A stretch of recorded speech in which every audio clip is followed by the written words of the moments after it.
மலேசியாவில் கோலம்பூர்ல இருக்கிற புகிட் ஜலீல் ஓபன் ஸ்டேடியத்துல நாளைக்கு பிரம்மாண்டமா ஜனநாயகன் படத்திற்கான இசை வெளியீட்டு விழா அண்ட் தளபதியுடைய கச்சேரி உள்ளிட்டவை நடைபெற இருக்கு. தான் அதுல பங்கேற்க நடிகரும் தாவேகா தலைவருமான விஜய் புறப்பட்டு போயிருக்காரு. அந்த போட்டோ அண்ட் வீடியோஸ் எல்லாம் இப்ப சோசியல் மீடியால வெளியாகி இருக்கு. சென்னை விமான நிலையத்திலிருந்து மலேசியாவுக்கு நடிகர் விஜய் புறப்பட்டு போனப்போ செய்தியாளர்கள் அண்ட் ரசிகர்களுக்கு கையசிச்ச மாதிரியே விஜய் புறப்பட்டு போனாரு. இதுக்கு முன்னாடி இயக்குனர் நெல்சன் மலேசியாவுக்கு போன போட்டோஸ் எல்லாமே தாவேகாவை சேர்ந்த ஈசியா சரவணன் வெளியிட்ட வீடியோ மூலமா ரசிகர்கள் தெரிஞ்சுக்கிட்டாங்க. ஜனநாயகன் படம் தான் நடிகர் விஜயோடைய கடைசி படமா இருக்க போது.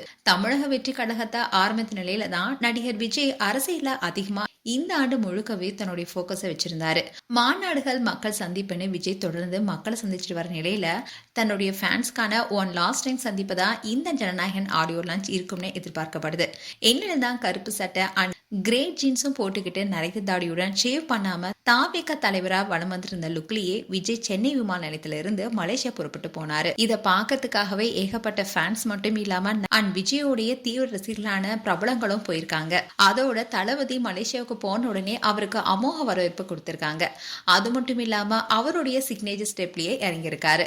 அந்த வீடியோ கூட இப்ப சோசியல் மீடியால வரலாயிட்டு வருது. மேலும் தளபதி விஜய் குறித்து உங்களுடைய கருத்துக்களை கமெண்ட் செக்ஷன் சொல்லுங்க. இது போன்ற வீடியோஸை பார்க்க news Tamil kids channel subscribe பண்ணுங்க. மறக்காம நோட்டிபிகேஷன் பட்டனை கிளிக் பண்ணுங்க.